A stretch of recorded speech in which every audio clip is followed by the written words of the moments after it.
So ngayong araw na to, dahil Pilipino tayo, so mag-start tayo sa local food natin.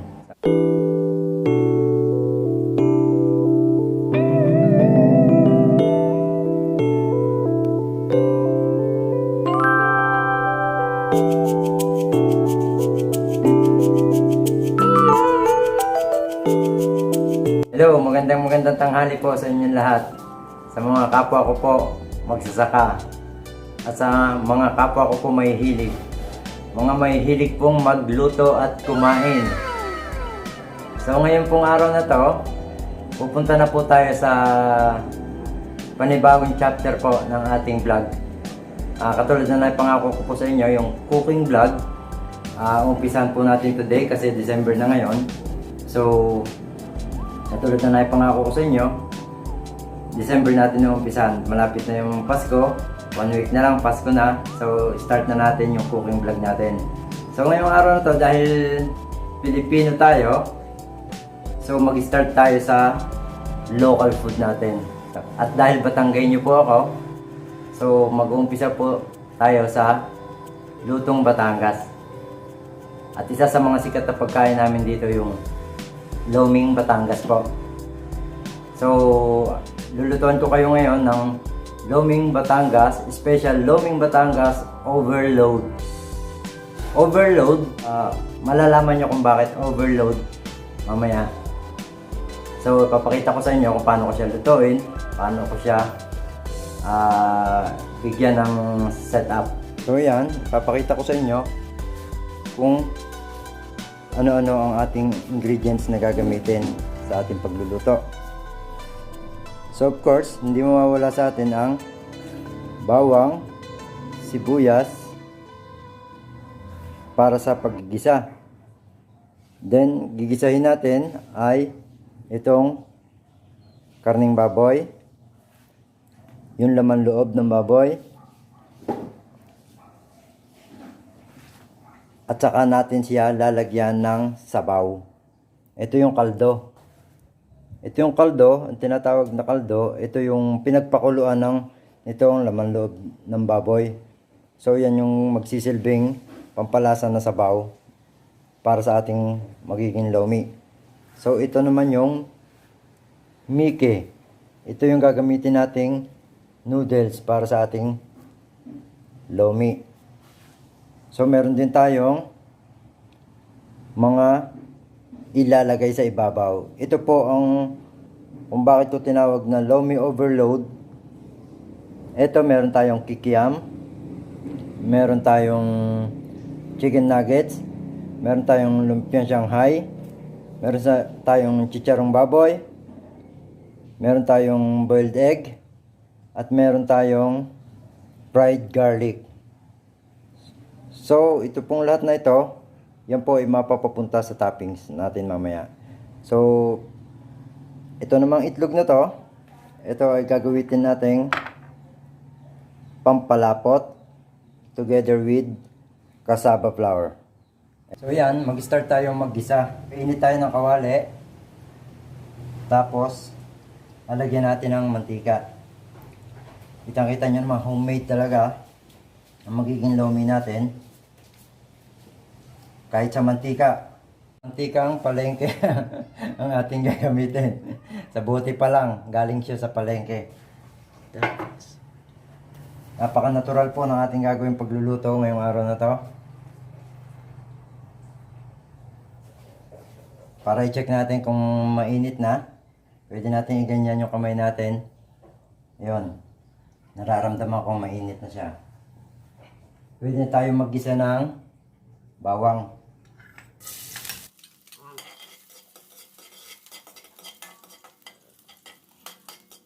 Pabanguhin natin siya ng husto.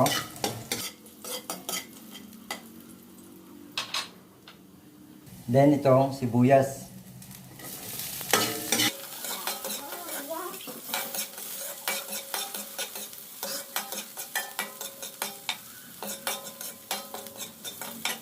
So bali ang condiments natin andito lahat sa gilid. Dito lang natin kukuhanin mamaya. Kailangan na natin asin, bechin, paminta, toyo, suka, ketchup, patis, andyan lahat. Pero hindi yan lahat gagamitin dito sa lomi. Walang ketchup po ito. Ayan, gisang-gisa na siya. Mabango na. Pwede nating ilagay ang ating karneng baboy na konti para mag-isa siya.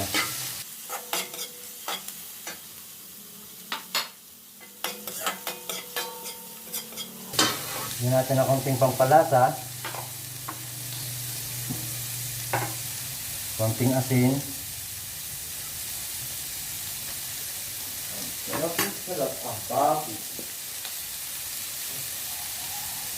konting paminta,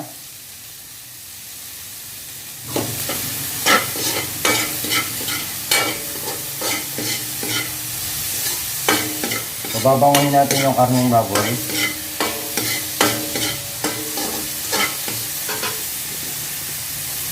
Lagyan natin ng konting toyo.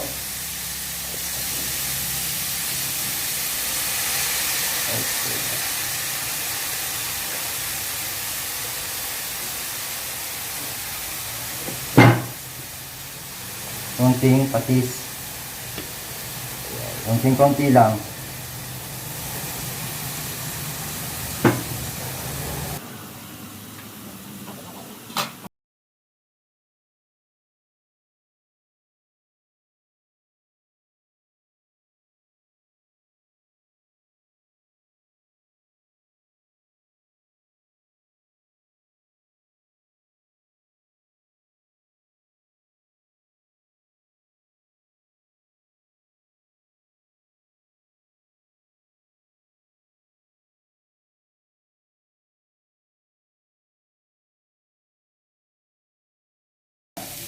Papansin nyo, nagbabrown na yung ilalim ng kawali natin na to.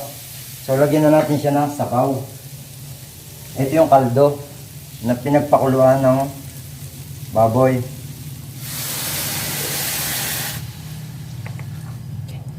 Ayan. So, marami yung ating lulutuin para sa lunch namin. Kaya, ilahat ko na yung sabaw. Yan yung magsisilbing sabaw ng lomi natin. So, since maliit yung ating kawali na pinaggisahan, ita-transfer natin siya ngayon dahil may sabaw na siya dito sa malaki. So, yan, na-transfer na natin siya doon sa mas malaking kawali para magkasya yung mike na ilalagay natin mamaya. So, since hindi pa siya kumukulo, takpan natin siya ng konting oras. So, yan. Tingnan natin kung kumukulo na. Ayun. Kumukulo na siya. Pwede natin ngayong ilagay yung miki.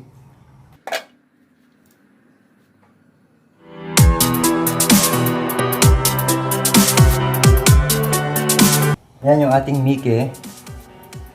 At take note, tatandaan nyo, huwag kayong masyadong maglalagay ng paalat dito sa sabaw na ginagawa nyo. Kasi yung miki, meron siyang sariling alat na. So, konting-konti lang ang iaalat nyo sa sabaw na gagawin nyo. Huwag nyo kakalimutan nyo kasi magsusobrang alat siya. Dahil may sariling alat na tong noodles na to.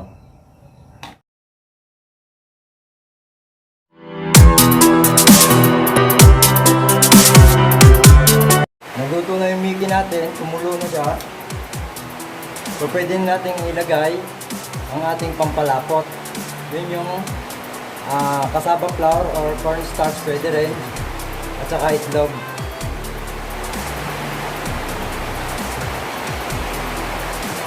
So, ito yung cassava flour. Lagyan natin ganyan. Hanggang lumapot siya.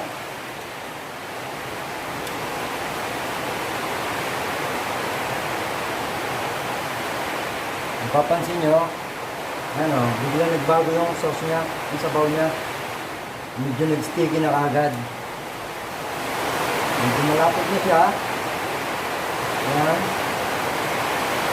Ayan, lalagyan naman natin ng itlog.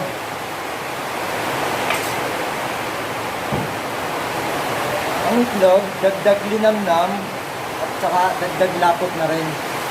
Ito, binati ko na yung itlog.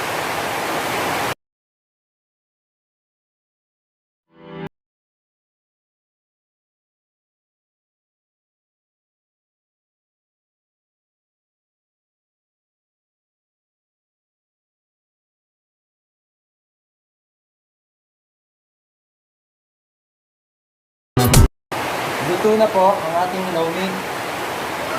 So, papakita ko sa inyo kung paano natin siya isa-serve. Papakita ko ngayon sa inyo kung bakit ko siya tinawag na overload. Lomi overload. Special lomi from Batangas. Ito. Lalagyan natin siya ng toppings para makita nyo mabuti ang ating mga ilalagay. So, una, lalagay natin itong ating ginisang laman loob ng baboy at saka baboy kanina.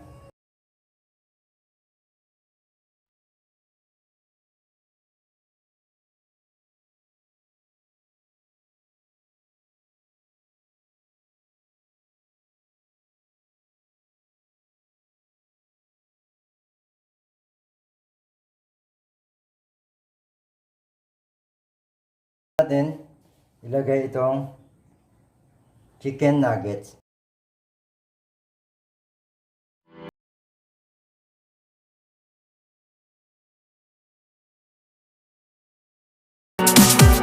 Sunod natin ang lumpiang Shanghai.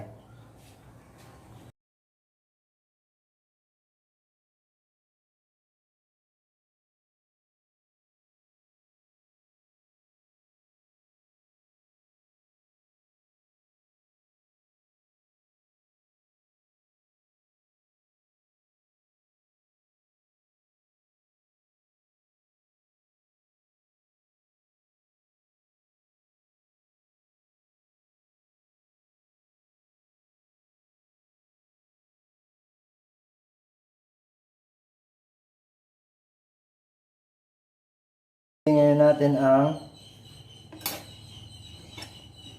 boiled egg.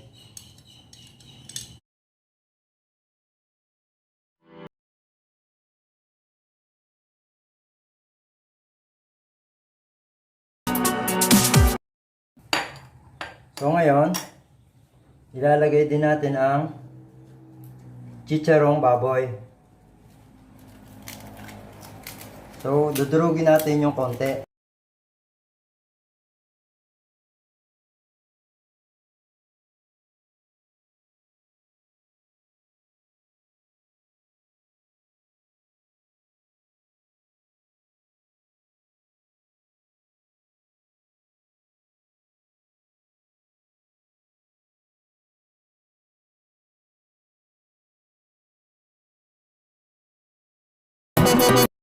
Ready to serve na po ang ating lomi overload.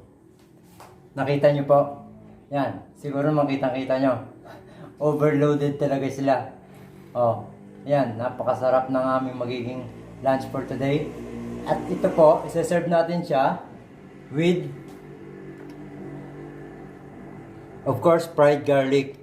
Ito po, choices na po ito ng customer kung maglalagay siya or hindi. Pero mas masarap talaga ang meron. Katulad nito, ito yung sa akin, lalagyan ko yung sa akin.